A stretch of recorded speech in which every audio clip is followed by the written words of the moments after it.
Ross, are we live and all that? We are live. Okay. Welcome to the Old Farm District Neighborhood Association Spring 2023 general meeting.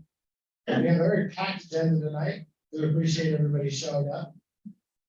In case people have a question of our agenda and how we're going to be doing this, we do have some very important guest speakers, but of course we have limited time. We do have some answer period for every person, all the speakers after they present. We do not, or that question does not get answered in this meeting, contact us and we will direct you to know the answer. This is an ongoing process. The Neighborhood Association has been around for 20 years. We are your neighbors. We work with you and for you and help you. And we're all volunteers. This is truly a volunteer organization. So that being said, a little bit of a rundown. There are 13 neighborhood associations in the city of Bend. We're the Old Farm. To our north is Lawrenceburg. To our south is Southeast Bend. There's been lots of growth, lots of expansion, and there's been lots of infill.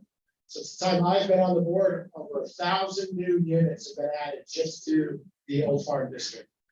Everyone knows it. Everyone drives around in traffic. Everyone sees this every day. Everyone is asked to vote on it all the time.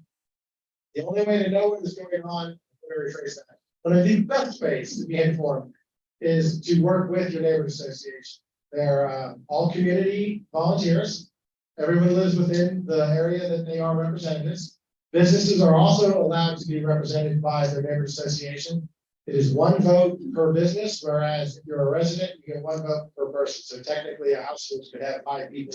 They're going to have 5 people all voting. We will be doing elections tonight. In a reset due to COVID, all 7 of our board positions are going to be reelected.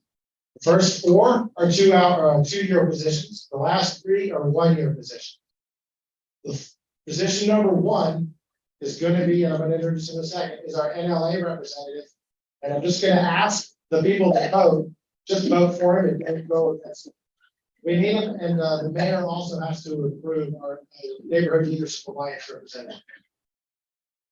That being said, if anyone is interested in joining the board, we do have some available seats. We do have some members that are wanting to run again. They can run back.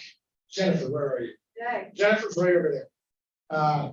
Go introduce yourself to Jennifer. We're going to be having the elections in about 15 or 20 minutes. The way we're going to do the elections is we're going to trust that you're good people and that you're not trying to break any rules. So only people that live in the Old Farm can vote or have a business that can live in the Old Farm. It's literally just going to be a very simple majority of raising hands for each position. Like I said, 7 positions. Now to introduce our current board. And in saying that, our current vice chair is home. He's a great guy, Dave Johnson. Due to personal reasons, he will no longer be on the board, but he's been very active in the city for a few decades. Jennifer, raise your hand. Scream loud so everyone can hear you and tell us who you are. My name is Jen, aka Jen from Bend, born and raised Bendite, and I'm community outreach for Old Farm District Neighborhood Association. Ross. Hello, my name is Ross Tinty. I've been in Bend for 5 years now, so not too long, but grew up skiing here, so absolutely love it. I'm the Neighborhood Leadership Alliance representative, and nice to meet you. Karen, can you hear me? Yes. Okay, Karen, tell us who you are.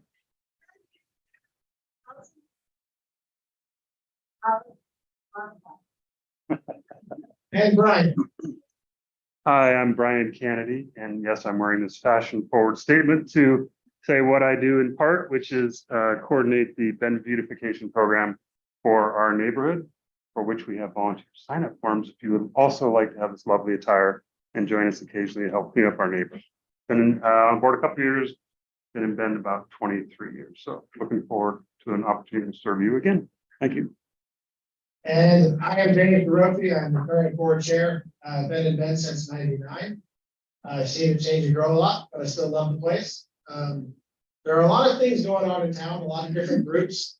Although we encourage people to be active in the neighborhood association, I also encourage everybody to just volunteer in whatever civic duty they are interested in. Whether it's the Pathway Pollinator Project, work with the library district, Bend Bikes. There's so many organizations in town that need volunteers.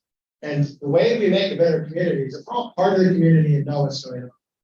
So one of our key goals is city communication. That's a two-way communication. We're not a mouthpiece for the city of Bend. We work with the city council, work with city staff.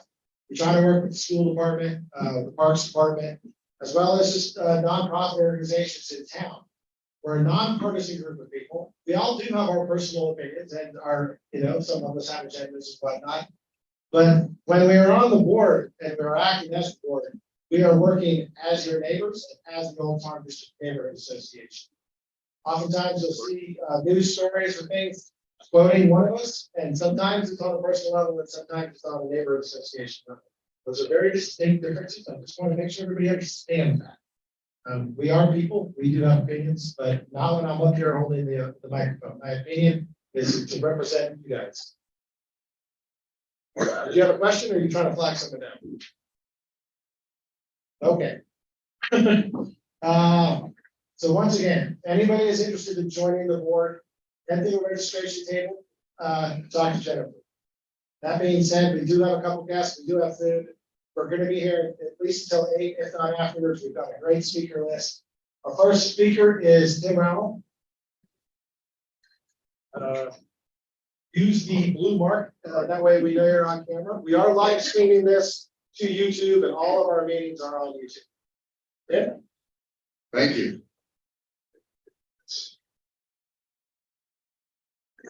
Good evening. My name is Tim Brownell. I'm I guess my title is Incoming Director of Solid Waste for Deschutes County. So I work out at Not Landfill. We had a long-standing director by the name of Tim Shinty, who many of you may know, who was at the landfill for well over 20 years, an excellent director. He retired a couple of years ago. He's been replaced by a gentleman by the name of Chad Santola, who is also retiring at the end of June. So I'm the next man up. So pleasure to meet you all. I've been with the department now for about 10 months. I've been in the solid waste recycling and composting industry for about 30 years. So pleasure to be here and a pleasure to be serving this community, and hopefully I can work with you all and make you proud of the work that we're doing with Deschutes County. There are a couple things that I want to touch on tonight. One is what we call enhancements to our abatement program, and I'll speak to that in a moment. We're also in the process of the Not Landfill is going to be closing by the end of this decade. So we started a process for locating a new landfill here in the county. I'll talk a little bit about that process. And then what will be happening to Not Landfill when that process is over and we have when Not Landfill is full and we have another place to take our solid waste. The enhancement to abatement program is probably something very close and personal to you all. You are very close to the landfill, and a lot of the solid waste collected throughout Bend and frankly throughout a lot of the region comes to Not Landfill through your neighborhood. There's a lot of waste generated within the Old Farm District, but there's also a lot of waste that is transported through your neighborhood on its way to our facility. And many times you probably see this gentleman with a yellow safety vest picking up some of the waste and flowing out of those vehicles that are coming to our facility. So we wanted to speak a little bit about what we're trying to do about that. Years ago, we put in tried to incentivize people to what we call tarp the loads, to cover the loads, to make sure that the materials that are in the back of contractors' vehicles, as well as the hauling vehicles, are secured. And what we do at the landfill is we actually charge a $10 fee for every load that comes in, and then rebate if we determine that load is securely fastened. So we incentivize people to try and keep their materials on their vehicles. What we're seeing is that is not necessarily good enough, and you have enough material belonging in your neighborhoods. Brian and James, many others in the community have asked us to do something about it. we don't have jurisdiction within Bend, but we do have jurisdiction as the vehicles as they're coming into our facility. So we're going to be working on a couple things. One is we're working with the Sheriff's Department. They currently do the collections. We provide funding to the Sheriff's Department. With that, they take work release individuals and have them pick up along 27th Street. They don't have jurisdiction to pick up in Bend, but they are picking up along 27th. We also want to get them to actually park at the entrance to Not Landfill and take a look at the loads that are coming in and actually cite people who are not having their loads secured. And by citing, we can actually write a ticket. So we want to try and pick up a little bit of the enforcement side, not just incentivize. The other piece we're looking at is making adjustments to our franchise agreements with our haulers, where they also have requirements around their secured loads, and if identified that they have trucks that are not well tarped, the tarps are not in good repair, and they are having what we call leakage or blowout, that they also would then incur financial incidents for that. So that is something we're working on. The changing to those franchise agreements is going to take us a little bit of time, but those elements are things we currently don't have in those agreements, but we want to place them in the agreements, not just for the county, but in the cities as well. We'll keep you informed and keep Brian and James informed on the changes we're making. If you have other ideas, we'd love to hear it. The next piece I want to touch on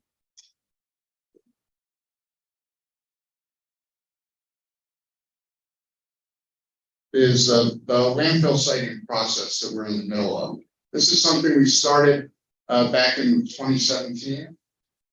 We developed a solid waste management planning group to really review how did we want to handle waste in the future, partly born from the fact that the landfill is filling up. Additionally, we were looking at how much waste are we actually diverting here in the county, which is currently around 30%. And the state has established a 45% diversion of waste from landfill goal for Deschutes County by 2025. We will not hit it by 2025, but ideally we'll be hitting it by the end of the decade. So we were looking at all sorts of different elements that we would be adding to our solid waste program here in the county. But the big piece that we had to deal with was identifying what to do with our waste when not landfill filled up. We looked at could we do other alternate technologies with waste to energy made sense, would shipping the material to a landfill up by the border with Oregon and Washington make sense? What would make financial sense, environmental sense, and give us the most opportunity to access that waste to recover as much as possible? And what was determined was that we should look to site a landfill here in the county, continue to manage our waste. It's the most economic way to handle it, but it's also taking responsibility for that material that we're generating here in the county. So we started in 2022 with the process of seeing where in the county could we or should we potentially site a landfill for continued activity. You need that to advance. Yeah. We get it. So when looking to site a landfill, there were some criteria that we had to look to follow. We want something that is within around 30 miles plus or minus from the current not landfill. Once we get much farther out beyond that, it's so the costs and other issues start to climb. We need a site that's about 500 acres. That will give us roughly 100 years of capacity or more, and we think this is probably going to be the last landfill that's ever sited in Deschutes County. And we were looking at the costs, and we see that the cost we're currently at a cost around $35 a ton to landfill to actually physically handle a ton of material. And we're estimating it will go up by about $7 to 20%. When we first were looking at where could we put a landfill here in the county, we identified about 230 parcels in the county that met those criteria of at least 500 acres, not necessarily 30 miles within not landfill, but we wanted to see what was the possible spectrum of potential sites here. But part of what we have to look at is there are reasons you can't site landfills or don't want to site them in different areas. And these purple areas are what we call exclusionary zones, or areas where we would not be allowed to site them by federal or state law. And within the city, we can't site a landfill. These purple areas. You want to advance? Here we are. This is the Metolius Basin. Down here, sage grouse habitat. Same over here and over here. This is an airport, the Bend Airport. This is Redmond, and Redmond Airport is over here. You can't site a landfill within 10,000 feet of an existing airport. So once we put those exclusionary zones on the map, the number of sites fell down pretty quickly. We came down to about 31 sites. And then we started to do what was called broad screening, really looking at these sites and seeing, are there any, what we would call other fatal flaws that might preclude them from being used. And many of them dropped off. About 18 of them dropped off, so we then moved to 12 left. Everything down in Lapine, we could not do down towards Lapine.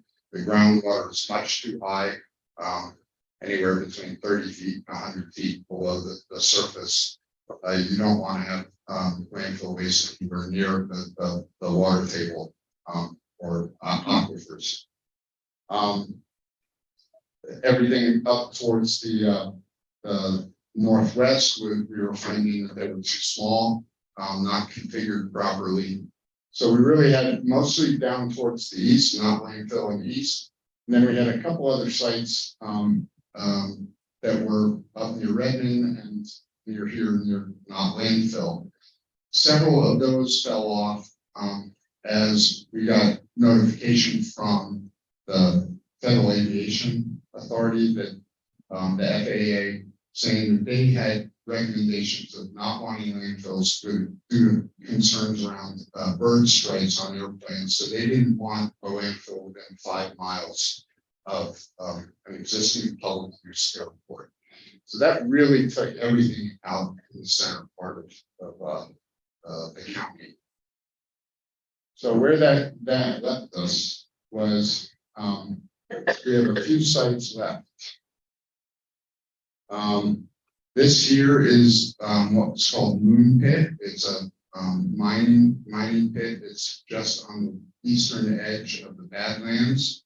It's currently active mines, but the mine owners are interested in potentially selling that or contributing to the project.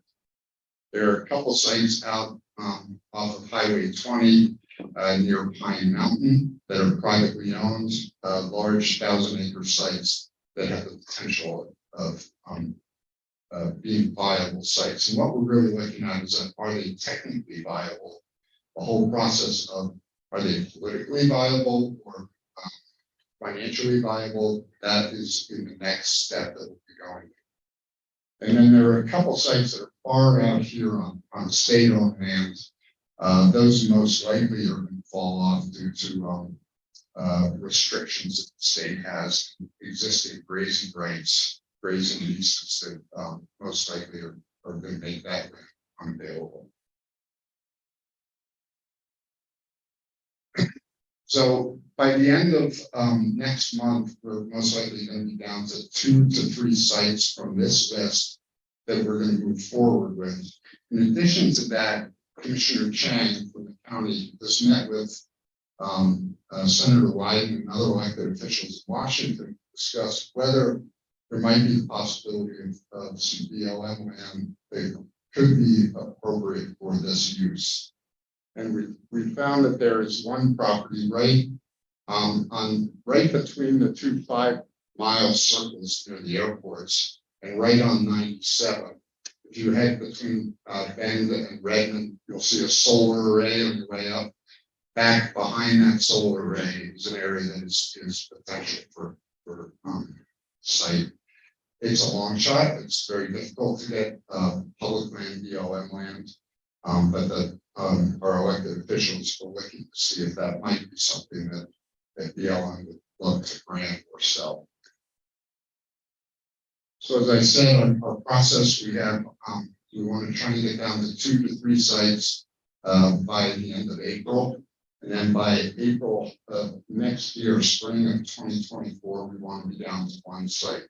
We believe it's going to take another 3 to 4 years to get a site actually permitted. And through any legal challenges that folks may have on this before we're able to actually put anything into the ground to actually start to prepare a facility, which might take us about 2 years. So with that, if we're fortunate to be able to site a landfill here in the county, or even if we're not and we have to take our waste elsewhere, not landfill is going to be full by, we're estimating November or December of 2029. So we will, starting in 2030, we will be closing that the landfill site. And what it will become is the question. We're looking at having that become passive parkland, hiking trails, dog parks, potentially biking trails. Portion of it is solar array for energy generation. That would be on the landfill site itself. The where we're currently landfilling. Our transfer station that's there will continue to exist. People are asking, and for this community, it's important to know that we aren't envisioning closing not landfill in terms of the site access for public disposal of waste.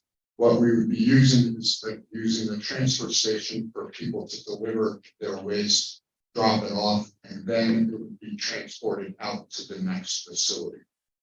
If by chance we do have the site on 97, being the location where the landfill would be sited, we most likely would see all route trucks go directly to that facility. We're going to have contractors go via limited access facility, but we would see all the route trucks and hauling trucks that are coming from job sites. Those would be directed directly to the landfill. If it's much farther out to the east, we may have to have them come to the not landfill like they're doing now, drop the materials, transfer it into a larger trailer, and then ship it out from the landfill, from not to the landfill. That's why we're very hopeful that we can look to secure the 97 site, start to alleviate some of the traffic that's coming down 27 off of 15 for Ferguson or everywhere else. So with that, I'll open it up to questions. Can you either speak up so we can hear you, or? For questions, please stand and we'll acknowledge you and then speak very loud. Okay. Hi. How long does it take for them that they to burn off before the land is viable again? What you described, it sounds fabulous to me. Alternative Home Depot, a bunch of housing. Yeah, so the question is, how long does it take for the landfill with methane to settle and for the land to be available for redevelopment? What we're looking at, so on a landfill, it can never be built on. It's not structurally stable to the point that we would ever want to put buildings on the landfill. That's why we're looking at it as being past parkland, that sort of thing. We want to give it contours. We don't just want it to be kind of the top of an egg. We're going to give it contour and slopes and that sort of thing. But again, make it into parkland. We will have wells on there. It will probably be generating methane for up to 20-25 years after the closure. But we will be having underground wells will be capturing that. We're required by state law to recover all those gases, as well as any of the waters that are generated within the landfill. So that won't be a public risk. So we're hopeful that even while that methane is being generated and captured, it will be at such a low level in terms of emission that it's not a hazard to health and safety, so that we can actually make it public. Great, thank you. We, in order to stay on time, we're already running behind. We'll Direct we'll question. do one more question to landfill, and then we're gonna direct questions after that to our website and to them direct. We just have to do that because we've got to stay on task. So I saw 2 hands go up. One of you raise your hand again. For the sake of this, I'm gonna go with the giggling lady that, so, this, please ask your question. Okay. You were speaking about the incentivizing to cover loads going to landfill. You have the ability to increase that fine so that it is meaningful, $10. That's not very meaningful. Yeah, that's a great question. So we are going to be talking with the county commissioners about that over the next few weeks as to whether they have the appetite for us to raise that fee. Right. So that is a request. It's a good suggestion. Thank you, Tim. Appreciate it. Thank you. Thank you. Everyone remember, we all produce trash, so what he just told us is extremely important. That said, now we're gonna switch into short period for the elections. I did not see anybody that wanted to join the board. I know we've had people reach out by way of email. Are any of you here tonight, or is it just gonna be an incumbent race? I see no hands. Okay, nothing. So the way we're gonna do this is you're gonna listen to the 5 incumbents, please tell us who they are, and then after each person tells us who they are, I'm gonna grab the mic, and then we just need to say, raise your hand if you want the person. If you don't want the person, don't raise your hand. It's only gonna be incumbents, it's gonna be the most boring election you've ever seen. That said, our first position is Ross. Ross is our Neighborhood Leadership Alliance representative. That is a city committee. He is technically appointed by the mayor and works to the behest of the mayor, but he is our board representative. That being said, I'm going to let Ross speak, introduce yourself again, and then we're all going to vote to see whether or not you should do what you're going to do. So. Yeah, I don't know what else to say to kind of to introduce myself, but I see a few friends in the audience as well. But my name's Ross. Yeah, I'm the current NLA rep, so it's really difficult to get rid of me right now. Michaela would be very disappointed, I think, I hope. But I've really I joined the neighborhood association to try to continue to improve the neighborhood I live in, to try to have a positive impact as our neighborhood continues to grow and get developed quite quickly. As I'm sure all of you have noticed. That's how I do. So once again, Ross is position 1. Are there any votes for Ross? Please raise your hand. No. Okay, are there any no votes against? No, just kidding. So, Ross, you are in position 1. Position 2 is our neighborhood land use representative, which is currently Karen Johnson. We're going to let Karen speak for a moment, and then we're going to vote to see who becomes position 2. Good afternoon. Please eat sandwiches over there. They have lunch and Very important land use discussion. I'm a retired prosecutor. I'm an environmentalist. I've been urging the city to get a protection code. And I'm working on the gas station issue. I'm working at Gloucester House. We try to keep the neighborhood advised as to what the city is doing. Proposed developments, proposed code changes, and generally, sometimes controversial positions. The board will debate it, send out a survey to get people's opinions, and sometimes file a comment with the city council. So I'm involved in all of that. And I just have to follow up on the land use position. So if you do not know, basically had your head in the sand for the last few years, a few thousand residences are going to be added within about 2 miles of this location. Please follow our website. Please pay attention to our newsletters. If you have any friends or neighbors, it's very important. We discuss all kinds of traffic issues. You have an option. Things are not finalized yet. Sometimes people think things are finalized, but often they're 2, 3, 4 years out. That being said, position 2, who would like Karen Johnson? Okay, that looks almost the same as Ross. So, I'd say you've won position 2, Karen. Our position 3 is Jennifer Sawyer. She is a longtime member resident and past elected. Hi, Jen Sawyer, born and raised Red Dyke. I've been in Old Farm since 2012. I'm the mistress of detention and school suspension at Caldera High School. I'm the owner of a small photography company, Microsoft Photography with Cause, pollinator conservation and such. I joined the board out of irritation after watching what has gone down in my community and wanted to get involved and do something to help my town come together and unite and give our voice to the city event. That is? All right, that's it. I do community outreach, Jeannie, Kristen. So I do all the social media stuff. If you're not following us on Facebook, just go to Old Farm District Neighborhood Association. It's our Facebook page. I do postings there. I'm also on Nextdoor as Jen Sawyer. Some of you I may have spoken to on Nextdoor, maybe been a little feisty. And I also have my personal Instagram page, which posts city stuff at Jen from Bend. Okay, so for position 3, who would like Jennifer Sawyer? All right. And just for the record, we do not use TikTok.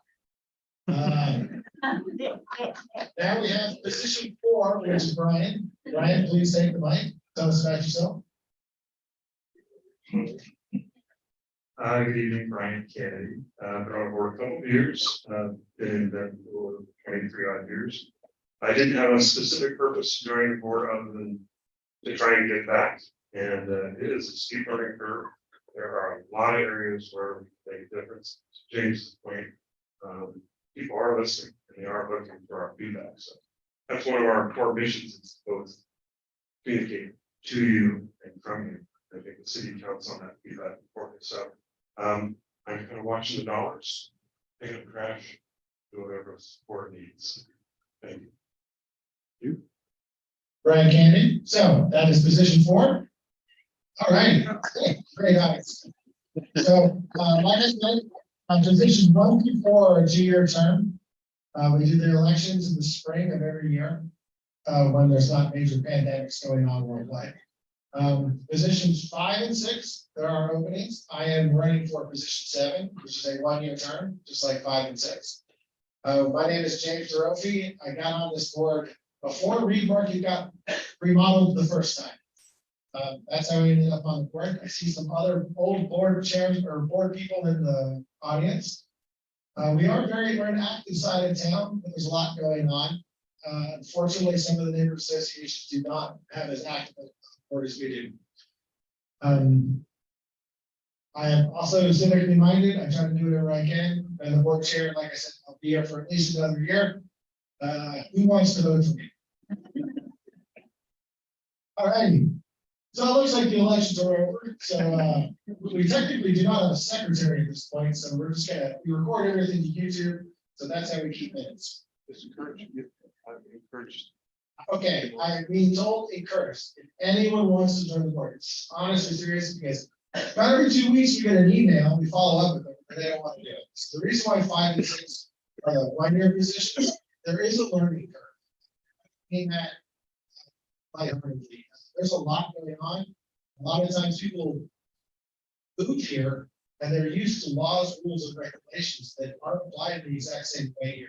And since Bend is 75% transplants, that's the majority of us, which is a challenge, and that's a challenge for our city council, our county commissioners, our state representatives, everybody across the board. So reach out to us at any time if you're interested. We can still get you into a position. even during off months. That said, we meet monthly right down the hall. Our public meeting starts at 6:30. It is the second Monday of every month. They are live streamed and hybrid, but we would prefer you to show up in person. If you or any group you're affiliated with would like to spread the message, and I'm just gonna be blunt, you're not a hate organization, we will most likely find the time to get you something like that. That said, we are moving on to our next topic. Brian, unless you need to correct me, that's okay. So we are fortunate enough, some might say, others might be upset about it, but there is a new commercial development at the end of 27th or end of Reed Market Road and 27th Street going in called Reed South.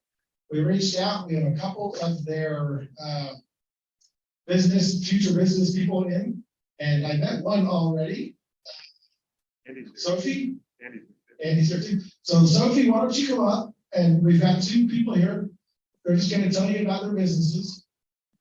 As soon as Sophie gets out of the chair.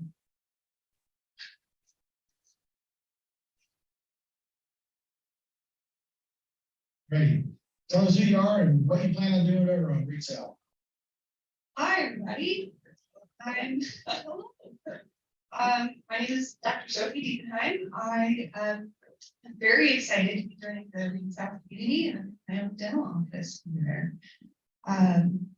I came tonight to introduce myself and tell you a little bit about what I'm doing. So I've been a dentist for about 8 years, but I grew up in dentistry, so I've been on it a long time. I moved away for about 10 years, and then I came back to it. I grew up here, so it is really good to be home. Love Central Oregon. Now this is going to be called Breathe Deep Dental. I picked that name for 2.5 reasons. First is I have an extensive interest in sleep, breathing, and airway. So I did extensive training with the Vivo system, which uses biomimetic orthodontics and epigenetics to help people improve their dental anatomy to optimize the airway and get some people off of their CPAPs, which is really cool. The second reason is that nervous noise like me, they like me. So I really want to focus on creating a nice, relaxing environment for people to come because let's be real, going to the dentist is really not good. So we want to try our best to help people get through it because we don't like eating steak. There you go. The half reason is that people that know me, they call me and my family the Deeps, but nobody knows how to spell it. It's got an IE, and it's very confusing. So Breathe Deep is a little bit like ha ha. So I'm laughing gas joke, like a real dentist. So I'm really excited to be part of this community. Looking forward to getting back, serving in my hometown, and it's gonna be a busy place. So I'll be in touch with you guys about growing neighborhoods. I'd like to invite everybody here, and we'll come again. I'm going to be holding an open house in a couple of months. I'm hoping to open in late July, early August. So we'll have an open house some point, and you're all welcome to come. Just check it out because I'm excited. You're welcome. Thanks. And this is just something I learned years ago. If you ever want to have fun with your dentist, eat as many Oreo cookies as you can right before you go. We have a lot of them. We've got some over there. Right here. So we do have another representative from Reed South, Andy. Where's Andy?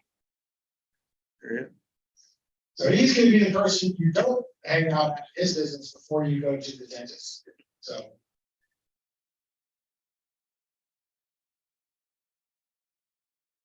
Hi, everyone. My name is Andy Ryan. I'm one of the owners of Cascade Lakes Brewing. My family and I own it. We bought it back in the fall of 18. My sister is a member of the neighborhood over here. I live in town. That's okay. Yeah. And yeah, I just wanted to say thank you all for welcoming me tonight. And thank you, Brian, for having me tonight. Little background about myself and Cascade Lakes, or my family in Cascade Lakes. Cascade Lakes was founded in 1994. My family and I have been living in the area since 2000. we moved up from Sun River to Bend in 2010, and my three siblings and I all went to and graduated from Bend High. So I see some familiar faces in that area. So this is really great to be a part of this project, be a part of this community. It's something we've been wanting to do since the time we bought into the business. We've been working on this project since the start of 2019. We were hoping to open Memorial Day of 2021, but of course the pandemic hit and things got crazy. So anyhow, yeah, just talking a little bit about the restaurant. We won't be brewing at the restaurant.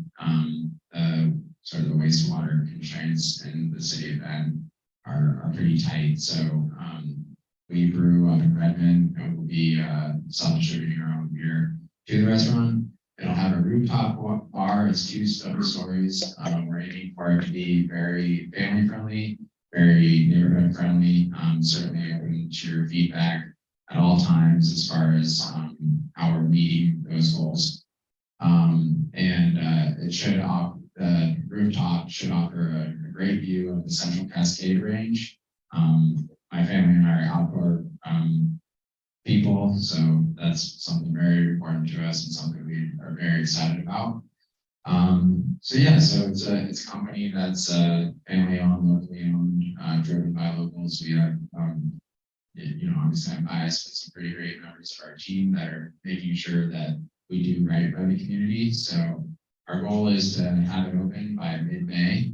We're about 2 months out from it.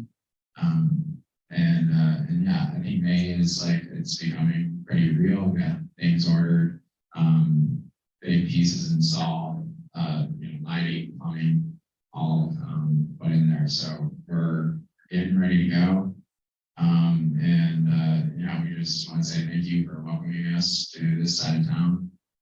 When I was growing up in the area, there was just Cao's Roadhouse and Phoenix around town, so this side of town. So yeah, it's been something we've wanted to bring to life for a very long time. So yeah, thank you. And then a piece of news about our business is about 7 or 8 months ago, we decided to make the switch to becoming a not-for-profit brewery. Philanthropy has always been a very big part of my character. My parents helped found the Character Kids Youth Foundation down in Sun River. And when the business was coming back to life after COVID, we were able to get more engaged with the community and do more philanthropic events. We just found it incredibly rewarding and to be engaged to the community to this extent, and that's what we find our business. So we donate all of our proceeds to local foundations such as Juvenile Hero, Habitat for Humanity, Humane Society of Central Oregon, Central Oregon Veterans Ranch, and more.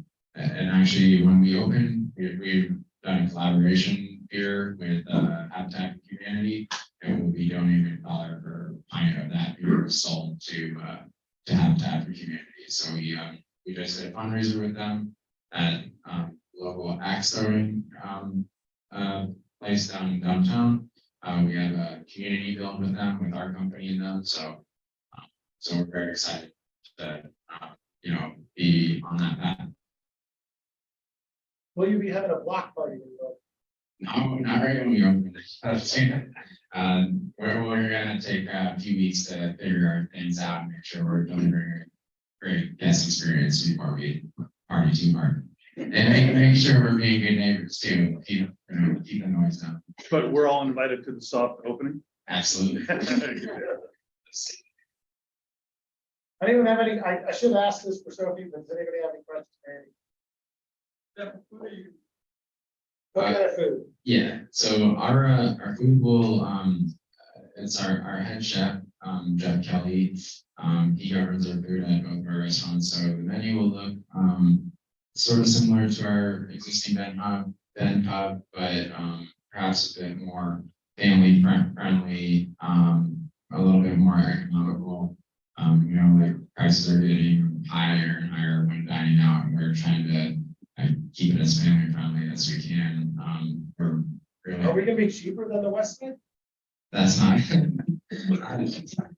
I mean, I come from a family of 6, and there was places that we didn't eat out at because didn't want to spend $15 on chicken fingers and fries. So we're trying to avoid that and trying to just like be very welcoming.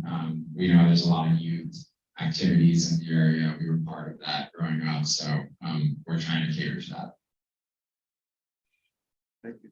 Thank you, Ed. Yeah, thanks again for having me on tonight.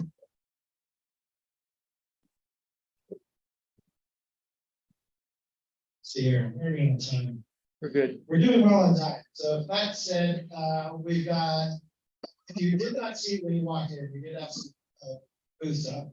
But we're now gonna have Todd Odenberg from the library district, like the correct term, library district. Shoots public library. So, with DBO, there we go. All right, thank you. Very great to be here. This is the first neighborhood association meeting I've been to 5 in the last 4 years. So it's really great to see you. So today I'm really excited to talk about our newest library. This will be our 3rd library in Bend. It's the Stevens Ranch Library, and let's if it works. We're working again. And click. Or not. No. Okay, just quickly, what we're trying to achieve with this library. And I'm really proud of this. Our mission is to enrich the community through equitable open access to books, services, and resources that inspire people to reach their dreams. And that, for me, is something that is very powerful about what the library does. Every person that walks into our buildings has a different story. They have something unique to themselves that they're trying to accomplish, and that's what we're trying to make happen. Let's take a look at what this building could be. So we started this process about 7 years ago, going around throughout the county, talking with people about what they wanted to see in their community. We talked to over 6,500 people. We really heard number one, which you'll see in this building, people wanted to see interactive spaces for children. Spaces that really help children thrive and help them get the next step towards reading going. So we're going to look at some of those spaces. Also, we heard about people that wanted to see interactive spaces where they could create, maker spaces where they could do something printer, crafts, we can do cooking demonstrations. So we're going to be looking at spaces like that. We definitely heard that people wanted to see needed meeting space. There's a severe lack of spaces to meet, especially free spaces for places like neighborhood associations to get together and have meetings. And then another piece that people really talked about wanting to see were collaborative workspaces. And actually, since we started designing these, that's really taken off. Imagine all the people that work remotely, work at home, having a space where they can come to the library and treat that as a business center. They can get all their needs done, they can have a one-on-one meeting, or they can go into a small meeting room and do a Zoom session. So we'll be taking a look at that. And of course, number one of all of this is, and the biggest need we have in our library system was the need for space for more books. As the population has grown, we have been becoming dangerously low in the amount of books we had per person. So in November of 2020, we went out for a bond to remodel all of our buildings. So we'll be remodeling the downtown Bend Library. We'll be doing some upgrades in the East Bend Library, and then we'll have this new library here, plus all of our other existing libraries will be either upgraded or replaced. So let's take a look at where this thing is. Let's see, I talked about a little bit of this. Let's go forward one. This is that little box right there. Thank you. It's where the library will be. That's right on the edge of your neighborhood association. I'm not sure if we'll be incorporated into your association once that happens now. Okay. I was hoping to get voting rights. And so that's right at Wilderness Way and 27th. just south of Green. Okay, let's take a look at the next slide. So here's kind of a look at what the building's gonna look like. It's about 100,000 square foot building. It's gonna have 3 stories. And again, it's basically right on 27th Avenue and Wellness Way. Let's take a look at the next slide. This is a look at what the building will look like as you enter it. To the left will be some meeting spaces, and all the library spaces will be over to the right. You come in there. We'll also have spaces for gathering on the outside of the building as well. This is a look at what it'll look like as you enter the building. There will be a cafe in the building. That is actually one of the biggest things people ask for when you went out and talk with people. And just to your right here will be all the main meeting spaces, which we'll take a look at. And let's go here. This is just kind of a view of what it'll look like once you're in the building. What you're not seeing here is what it'll look like with the books, and we've got some more furnishings. Okay, so this is the entrance area of the lobby. You'll see the 2 meeting spaces down on the down here. Maybe I do that weird. Should be working. Yeah, thank you. They just need.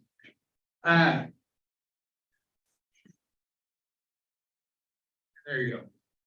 Each of these rooms will hold about 100 people. So not each of the rooms won't be quite as large as this room.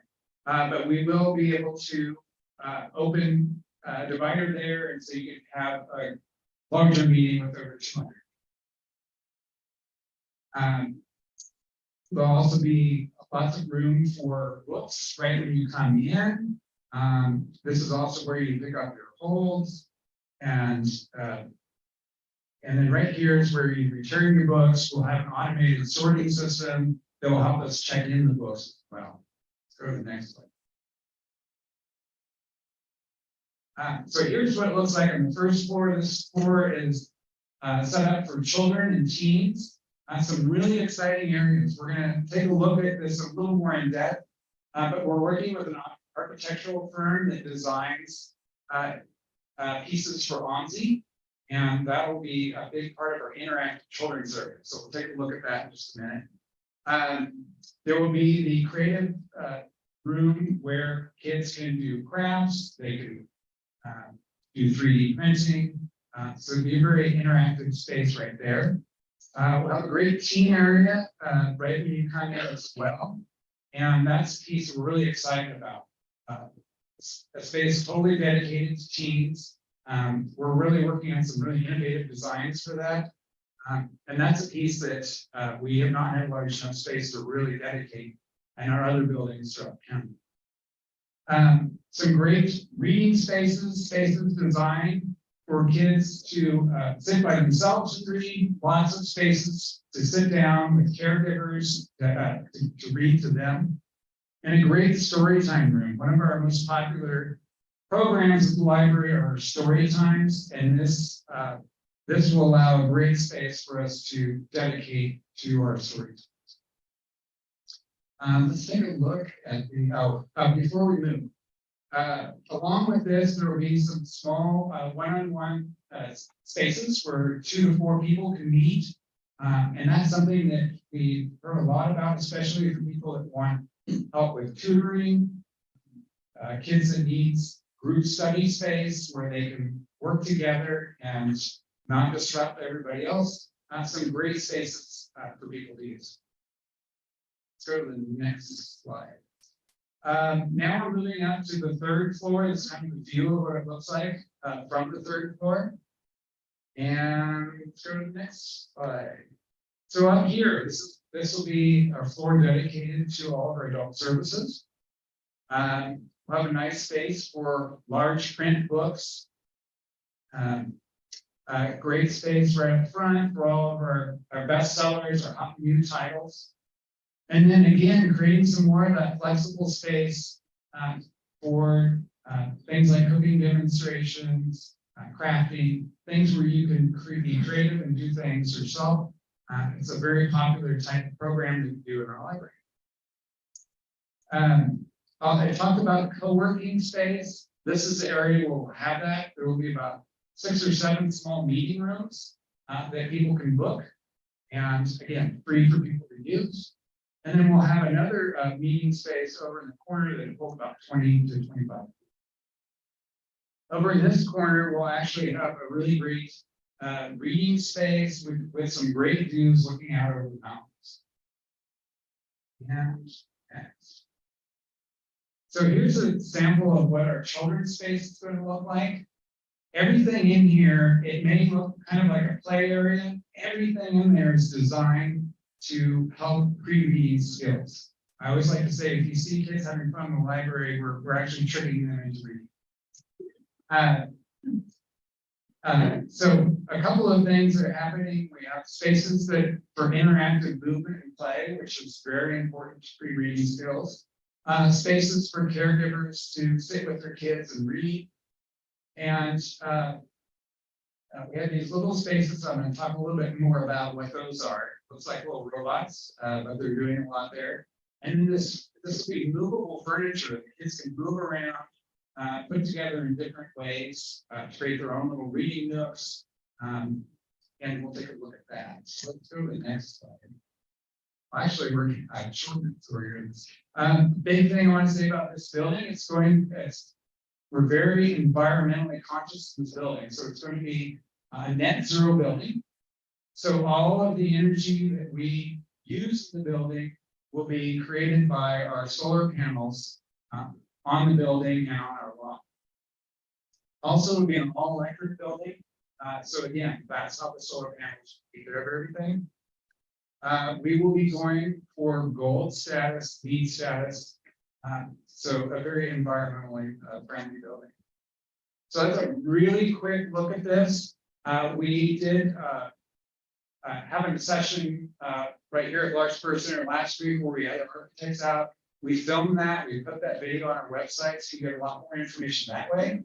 And I'm also happy to answer any questions on that. And if we don't have time today, I'm always available. I'll be here. At one time, you were supposed to get rid of the east side with the new building. What's happened to that concept? Right now, oh yeah, the question was, what's happening at the East Bend Library?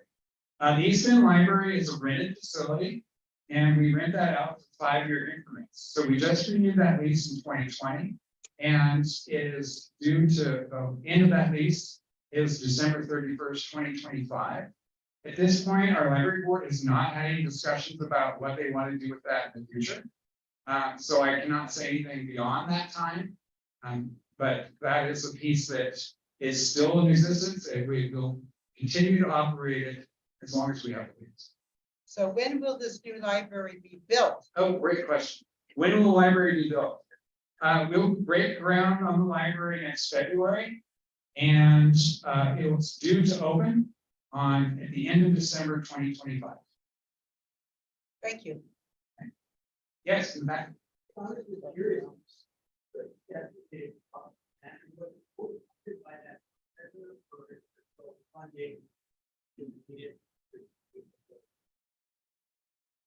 Okay, so the question is, how much does it cost and is it fully funded by the bond measure? So the bond measure is going to take care of the majority of this. It's a $138 million building. This is going to we're also going out for grants to help with that, and we're also doing fundraising as a piece of this to help pay. Any other questions? Okay, well, thank you so much. We look forward to serving you.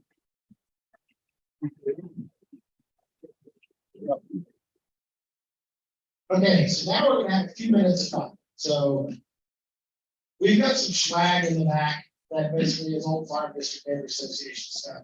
Good stuff. We've got some field guides, silly bites, silly kinds, slow down signs, bridge magnets. The majority of it has a QR code. The idea is, if you ever need to know what's going on, can't figure out our website or anything like that, you just use the QR code and pop that up. So as you walk out of the meeting tonight, if you want a slow down sign, we have 3 different varieties, one in Spanish. A lot of people like to put them in their front yards, in their neighborhood. They are slightly different than some of the city ones. We thought that the city ones sort of blended in with the lava background. So we sort of made ours a little brighter. So be sure to grab those. There's no cost. And right now, Jen, where you at? So first 5 people that raise your hand, you get a silly money. All right. So the next 5 people that raise your hand, you get a silly wine cup. Okay. So if you've raised your hand, be sure you get one. And they all function very well. And be sure to keep your hand up so you have one. And we also have some field guides. So we do not have as many of those field guides. They're very nice, and these are just sort of a thank you. We're a very outdoors community. I think pretty much everybody agrees. So there's some stars, things about pollinators, things about birds. After we hand out some of these silly cups, they are, well, you get a couple of the field guides and just a little historical reference. We bought these cups for when the Alpha Globe Park opened up, and we helped do that grand opening. The color of these cups is actually called Helping Glow. So every time you take a drink out of it, and if it's red wine, you won't even know it's in there. Is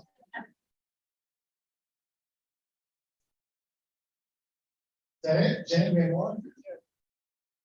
Huh? Oh, yes, I have. Okay. So Jen, grab 3 or 4 field guides. If you want a field guide, we've got a couple different guides. Raise your hand. I see 2 hands. Okay. So Jen, grab the field guides, run back to him. And now we're going to have, we've got 2 of our main, we're not law enforcement. I just want to use law enforcement. We have the chief of police and the fire chief here. And we've got enough firefighters to basically have the first 6 months of a fireman's calendar. But that's not why they're here today. They're here today to tell you what they do, and then essentially ask for money. It's not nothing wrong to describe it like that. We are also joined by one of our city councils, Ariel Mendez, and no, he's here. And so all the neighborhood associations have a side rep. Ours is technically Mike Riley, but Ariel is nice enough to show up for us today. So that said, fire department, would you like to take the floor? I mean, just 1 or 2 of you, leave your shirts on, it's fine. Well, once one takes your shirt off, then Chief Krantz go on to do it, and I mean, it'll be mayhem. Who will we call?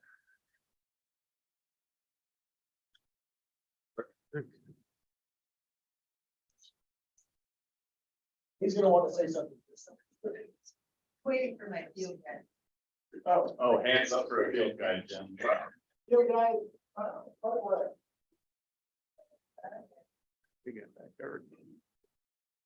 Well, good evening, everybody. My name is Todd Riley, the fire chief of Fire Rescue. I'm joined on stage by Mitch Webb. He's one of our captains, and as you mentioned, and so we are here tonight to talk about our levy ask that's going to be on the May election. Oh, is that?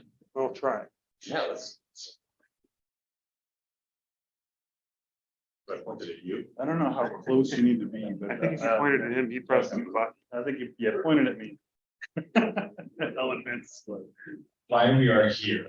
It's important that we understand the ask that we are putting in front of the voters. So this May, Bend Fire and Rescue, alongside the Deschutes County Rural Fire Protection District number 2, we are dual protected. So we have the Rural Fire District contracts with the city to provide fire protection. So we do extend beyond the city limits.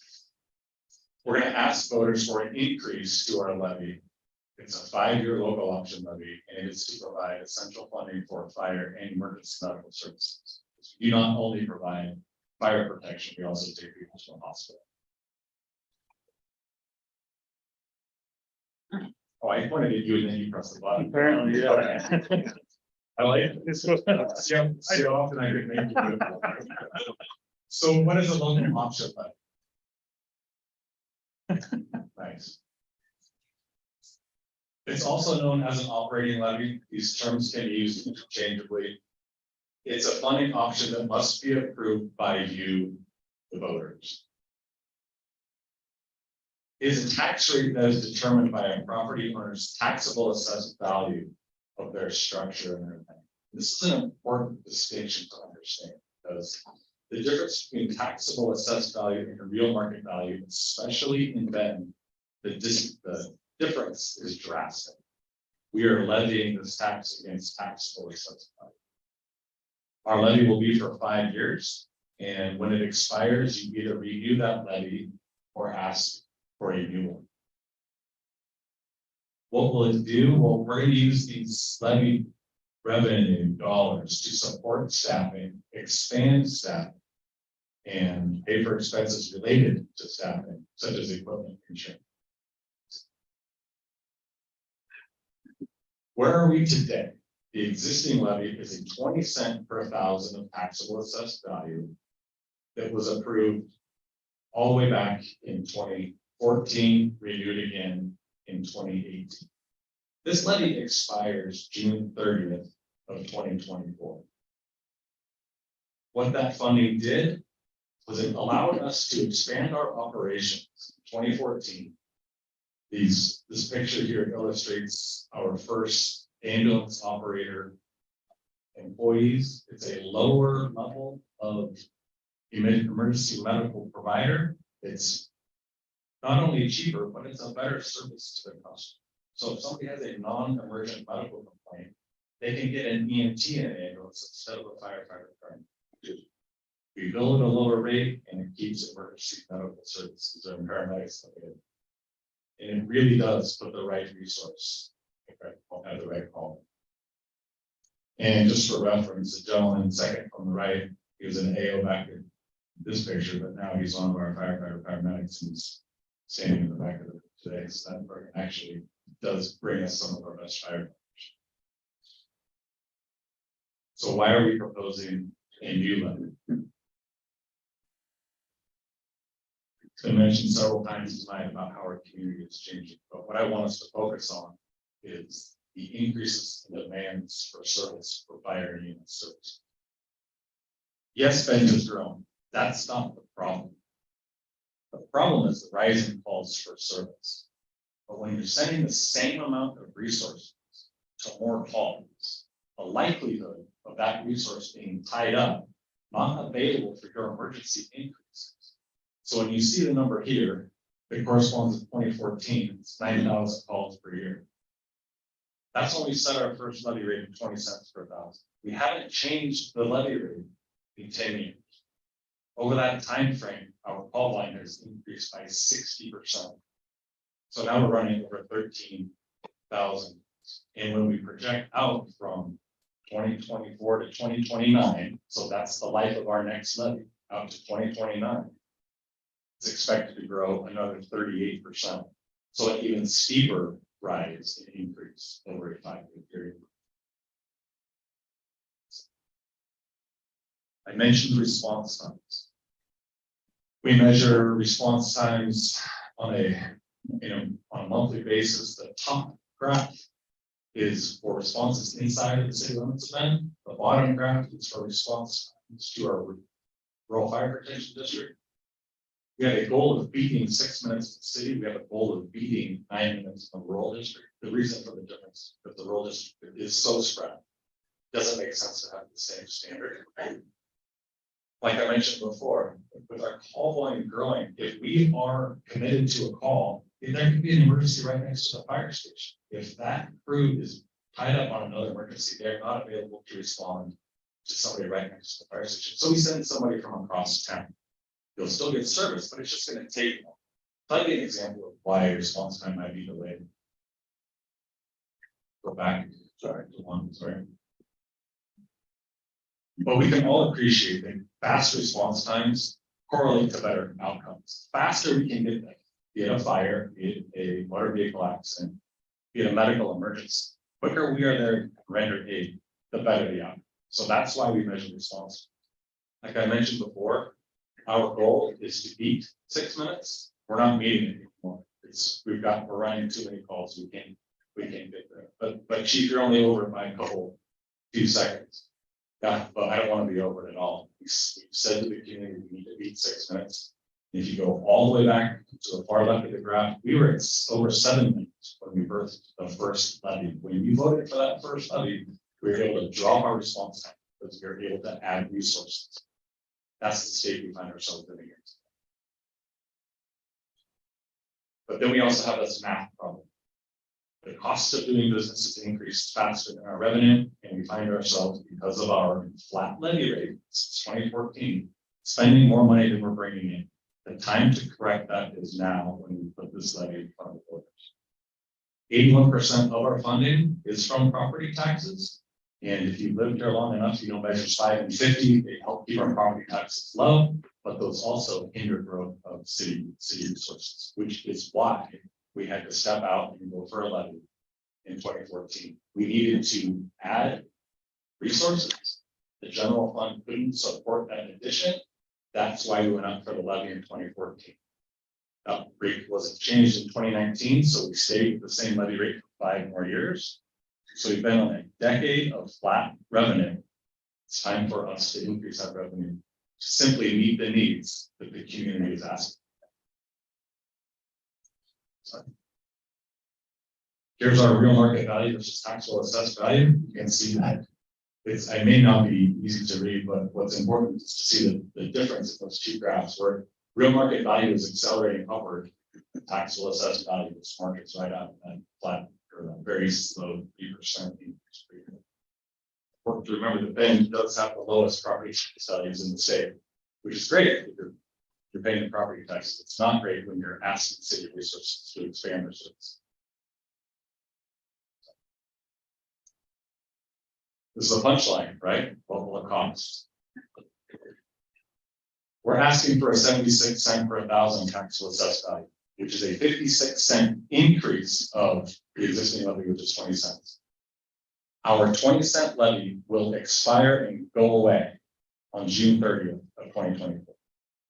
This levy, a 76-cent levy, if passed, will replace the 20 cents on July 1, 2020. They're not going to overlap. So if you do that math real quick, we are going on a full year early. We're doing this to ensure that we get past this. If not successful this May, we'll ask again in November. If not successful in November, we'll ask again in next May. This is what we need. The average cost for homeowners in city and rural fire protection district equates to about $19 a month. And that is based on a $300,000 taxable assessed value. And again, people like shake their head and they're like, there's not a home worth $300,000 in the end of the rural district. Talking about taxable assessed value, and that's a real number. We didn't just make it up. When you combine the city and rural district taxable assessed value, 300,000. So this is where I turn it over to Captain Butler. Everybody, thank you. I represent the members of the actually pointed at Ross. This is fun. I represent the members of the Bend Fire Department from the union standpoint. We always talk to our new guys, always push it through our own heads as often as we can. We're only here for you because of you, right? Your tax dollars give us the opportunity to serve. So what will the levy fund? Sweet. 70 cents of the proposed 76 will retain the current staffing. Our current staffing model has expanded. We've gotten additional funds from the ARPA, which was some of that COVID relief funds that many of you or some of you may be familiar with, as well as some bridge funding that happened between the city and the rural district. But what that funds is 10 positions. What those 10 positions mean to you is that's at Station 6 just up the street. Station 6 is I happen to be the captain of that station. I have to say, we'll see a slide later on. It is so fantastic to have that corridor to be right in the center of town. It's really handy to get to people quick. And why do we care about that quick? Chief talked about it a little bit. Time is muscle in our business. So if you have a heart attack and the heart is not perfusing, time is muscle, and that muscle makes the difference between your outcome and your survivability. That's why we get for those 6-minute response times. We get emails every month You know, if your crew met your 90 seconds from when the call comes in to that vehicle has to be rolling out the door, we get emails, we know. So we're really on top of that. Time also is muscle when we talk about a stroke.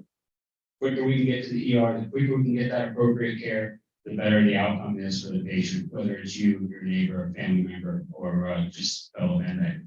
So 76% or 76 cents is going to continue this funding and help push this forward. That 9 firefighter paramedics and then the business manager, Betsy, she's back, she's fantastic, helps keep us all in line and keeps our funds on track, which is fantastic. So 6 cents of that proposed 76 cents is going to be future. 6 cents of that is looking at when we're talking about this levy going to 2029. What we need next is we need a 4th ALS ambulance, a 4th ambulance with firefighter paramedics on it, so that when we look at 2029, we can be better serve the community. We'll get into unit hour utilizations and other stuff next, but that's where your money is going, and that's some of the breakdown on your pennies. Additionally, there's those 3 emergency medical technicians, those EMTs, that's at lower threshold, again, getting the right call, the right rig to the right call to get the right outcome for our people and serve the community.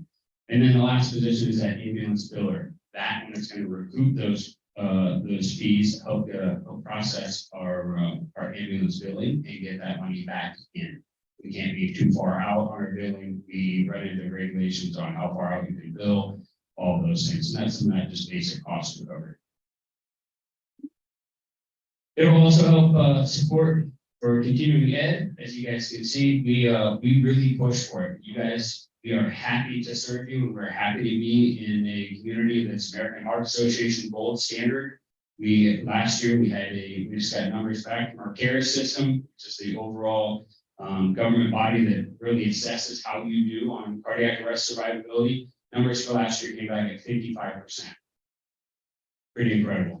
I think Detroit, last time I looked, was like 0.08%. So not saying anything, but we've got some great people. People are really to help and make these outcomes. So to make that happen, we have really great trainers that come in, and we really push our threshold on what we can do and how we change it. We're looking at changing now the pads. We're used to seeing, AED pads on the front and the side of people's chest. We're changing that angle. We're putting it on the backside. There's been some studies that have shown that that's a 13% increase in survivability at times. That 13%, as we look around a room of 100 people, that could make the difference, right? And then the other stuff, right? All costs are going up. We all know, we all feel it. Fuel, all the other things that play into it. It's just a math problem, like you said when we were looking earlier. The current service levels and our current staffing, again, the demand happens. We don't get any influence on what the demand is from the community when they call 911. We see our calls increasing. You see all the layers that happen. There's no, it's kind of a sarcastic joke. There's no 912. You call 911 and we have to meet that demand. There's no other option. So when we have the appropriate level of staffing to provide the appropriate level of care, then we're able to serve the community better. We all saw what happened in the pandemic. Other businesses didn't have the appropriate staffing. Things were altered. We're talking about lives, and we're talking about communities. Fires double in size every minute nowadays. When we grew up, our furniture was like made by ourselves, family member. Now we look at all the plastics that are loaded in houses, from the carpet to the couch to everything. Fires double in size every minute. We gotta get there quick. That's just the reality. So what is gonna help maintain that staffing of that Pilot View fire station? That was that one-time funding that we got through. So that's your station just down the street. It is notable that half that building, we work with our law enforcement partners, and they actually rent half that building from us. So that whole thing is not just all fire department extra. We try to be really cost effective with your dollars and get the most use out of it. And if we grow into that in the future, then we have that opportunity to expand into that. They do some great training in there with our law enforcement partners. It'll support that cardiac resuscitation rate that we were talking about. How we get that level is a lot of people on scene, do a lot of stuff really quick and make things happen. Really get that heart perfusing, be really aggressive with it. That tiered EMS response system, that's that BLS, the EMT, and that firefighter paramedic responding. Our service response vehicle, we've had discussions tonight about why the big trucks, how do you do what you do? We use a pickup with somebody with a ladder in it to come help you out, change out your smoke alarms, do these lower acuity calls. It's a lot cheaper to run a pickup and have a single person in it to get out to help you with your needs. So that's part of that service response vehicle is part of that system. And again, as Chief alluded to, that's 6 minutes. That's not what we're trying to hit. We're trying to get below it, because when we get below it, we do see a change of outcome. It could be it could be you falling outside on the snow, and you're waiting there. 6 minutes is a long time to be laying in the cold. We're trying to make that change, trying to make that better for everybody. 9 minutes in the rural district, talked about that a little bit. The truth is, the call volume and growth are just affecting all of us, whether it's people moving in, whether it's the people coming through town, the events, the concerts, all of that adds to it and compounds it. I can't remember the last time Dave Matthews Band came to town. I think they brought 40,000 something people with them. These things just affect how we get around, how we're able to respond. So we're just able to keep up with that growth. Unit hour utilization is how many hours an actual rig is committed to a call. And some of that unit hour utilization comes into factors that are completely out of our control. Traffic, construction. Sometimes at the hospital, there's long wait times. We all know that St. Charles is trying to improve their system, but sometimes that affects that rig utilization as well. So if an ambulance is sitting at the hospital trying to turn a patient over and get them into a bed for an hour and a half, that's an hour and a half less that they can be out serving the community because they're still trying to transfer their patient. Many variables that are beyond our control that we say, Semper Gumby, always flexible, just trying to work with it. But those things are playing into it. Okay, what we're looking to do for that 2029, we're looking at future-proofing the staff, setting ourselves up, getting that next fourth ALS, that firefighter paramedic ambulance on the road, placing resources where they're needed, getting those right rigs at the right spot. We use a software program that tells us, hey, put this rig here, put this. It's not off of intuition or hunch, it's based off of call volume and call data. We use predictive analysis software to help with that. We're going to add to that 12-hour basic life support system. And then that, again, getting that EMS biller to keep pace with the added volume. This is what we serve.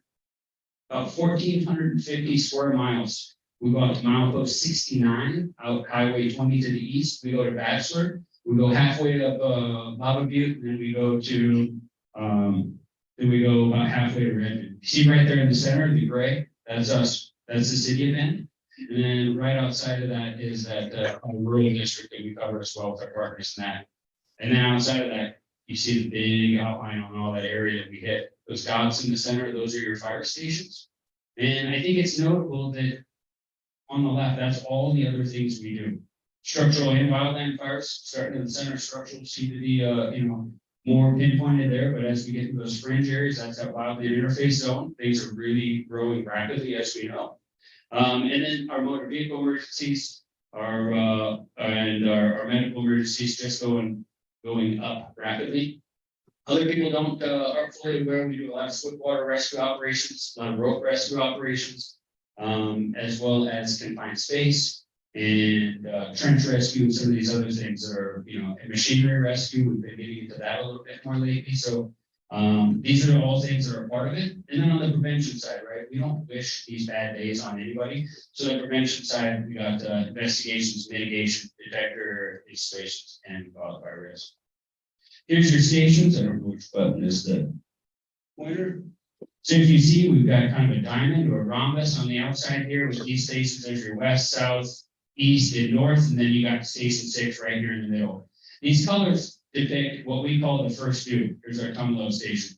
The station has a first due response area that they go to right away. If they're in a station, they handle that call. What you see with station 6 is now that station is right there to backfill.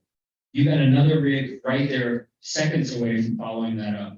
Before we have to come across town, the east station, we have to come across to cover the west station. South station, they get bumped up north, they help cover north station because multiple calls happen. That leaves a big void here, and particularly tonight with our group, that leaves a big void down in this zone. What we have is better placement of rigs to get to your emergency sooner. Next steps, look at our timeline. Chief talked about it a few minutes ago. We're asking for you to vote yes on Vision number 9-158, which is our existing one will expire June of 24. And in July of 24 is when that new levy rate will go up. the levy improved, and 2029, that's what we'll handle. Just really want to emphasize, we appreciate the opportunity to serve. We're here for you only because of you, and we're really proud to serve this community. If anybody has any questions, we've got some note cards in the back. It'll direct you to the fire department levy website. There's a QR code. Some of the other guys will kind of walk you into the aisles. Make sure you get that. That'll give you some information that's really the city dashboard, give you timelines, give you all those updates, and I'll pass you on. We'll come back to questions just a second, let him speak, and then I'll follow up. Is that okay? Yeah. Perfect. Let's give it up for Chief Riley and.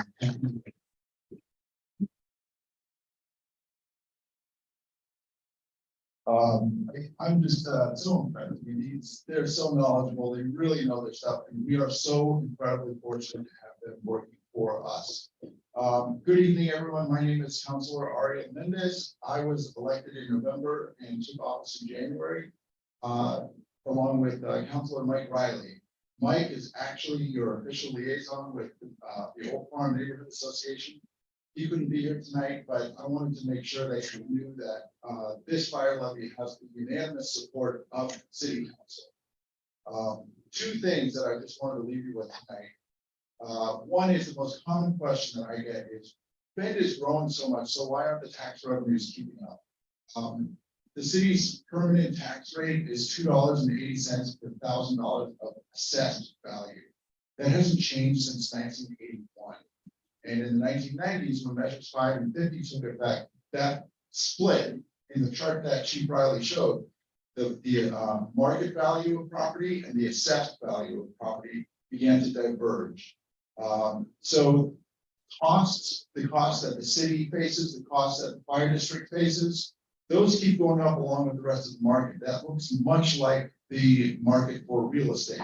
That is uncapped. That's whatever supply and demand sets. But the revenue, the assessed value that the revenue for the city and fire district is based on is capped and can only increase at 3% each year.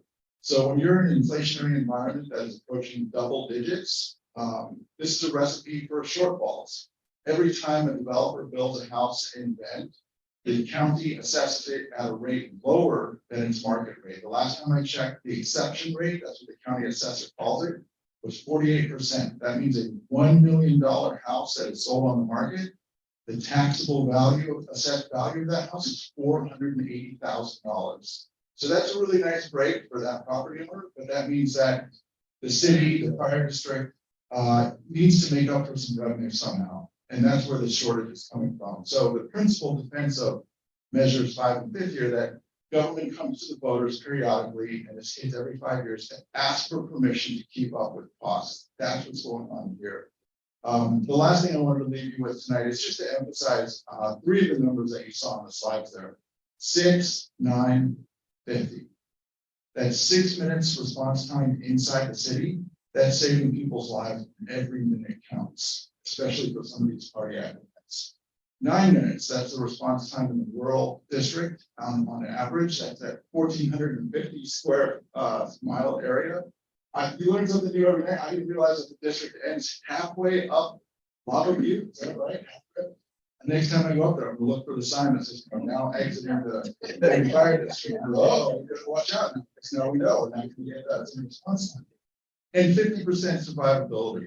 50% of the people that experience these events go on to live healthy lives, go back to doing what they were able to do before.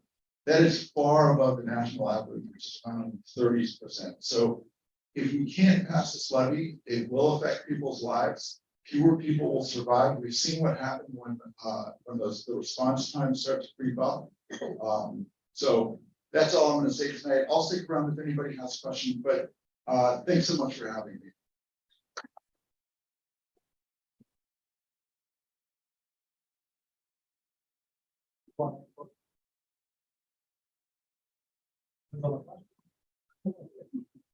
Well, that's okay. Any question for you? Yeah, they're holding their hand. Great. Are you going to build a facility in Stevens Ranch? Are you gonna build a facility in Stevens Ranch? And is the fire department? There is no plans for the facility. It's gonna make the time even worse. 400 homes going off Country Club, and the 2,000 in Stevens Ranch. That's a lot of homes. Good news is we have a fire station on Country Club Drive. They are? Yeah. Thank you. Yep, you're welcome. That's. How you guys got up? Yeah, you go. The chopper that I see flying around. Following. Hospitals, That's a good. is that also covered under the levy, or is that? The question is regarding the area ambulances that we see in town. There's two of them. There's Airlink, there's Nightlight. Those are not associated at all with the city of Bend or the fire department.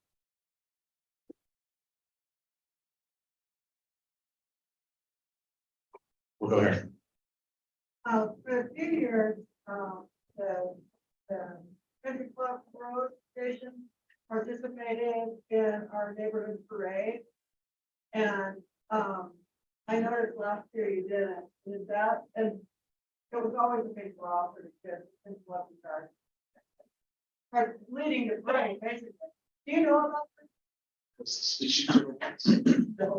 Stonehaven, right up Country Club. I really, we had one in parades are highly stressful.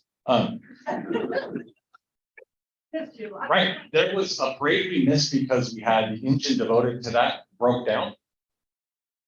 And it happened in our Christmas parade too. So I mean, parades, they seriously, they stress me.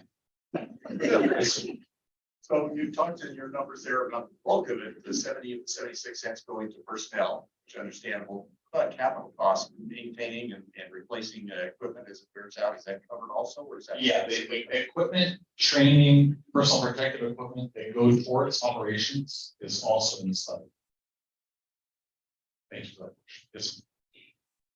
Do you have a graph of how many people are getting help from you who are out hiking or mountain biking or whatever versus heart attacks? Is there a large number involved with that type of rescue? The question is, do we have information or data on people that are recreating versus Heart attacks. the, what we would call like in town or regular calls? What we have to do is pinpoint calls by location. So it gets a little bit harder when you're dealing with like a Phil's Trail complex or when you're dealing with like the areas off of China Hat. We can do call response data by type, but it doesn't necessarily give us the location. Does that make sense? So if we just do mountain bike crashes, that can be, you can crash a mountain bike in the center of town. You know what I mean? So that you have to be really cautious with how we're analyzing. So who handles those outside recreational issues? We do. If we can't get to a patient, we have search and rescue help us access the patient or bring the patient out. But we are the only provider of EMS care and transport inside of our protection, our ambulance service area. That's that 450 square mile area that Captain told you about. I appreciate you more now. I always figured someone else came in there Yeah, and the part was the Forest Service. yeah, it's us. Many times you'll see a Redmond ambulance or a Sun River ambulance in town. They have to take patients to our hospital here. And if we are out of ambulances, we will call them in town. Yes, sir, you have a question about?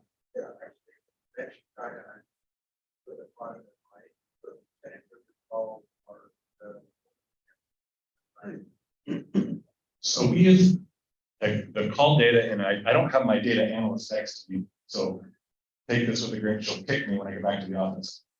It's about 20%. Significant. Yeah. Not just that zone specifically, just that. Not just that zone, for stations that are responding, let's say the warming shelter, for instance, that accounts for 20% for that station's response area. So that 20% graphic, Correct. the whole thing. Of all of them. Yeah. 20% of the call are the way to fire, whatever, run over, whatever. Yeah. Sarah's gonna kick me when I get back to the office, because again, she's not letting, but. Yeah, it's an impact. Yep. Yeah, they do utilize those services, for sure. Okay, these taken. Thank you all. Appreciate you. So we've got one more speaker tonight, and he's just as important as that speaker that we just had. We do have more fire questions about the levy or anything like that. They've handed out all these cards. We can get you in touch with them. And now they're gonna answer your questions. So we're just limited on time tonight. Now we have Police Chief Mike Krantz, and I'm not gonna make any comments. Well, you kind of already did. I heard you say, oh, that's years for Bagels too. bagels and firefighters. Thank you for having me here. And before I get started, I'm just going to introduce one of our newer employees in the organization, and it's for a position that we had a job for about 18 months or so, trying to find the perfect person for this role. And the role is our community relations manager, and it's really critical our organization to connect with the community. And that position was really critical. We had liaison with a lot of our patrol members, community groups, neighborhood organizations. So I'm going to have Jessica Rich come up. Jessica is our new community relations manager. She'll talk to you for a second. I just wanted to take the opportunity to say hello to everyone.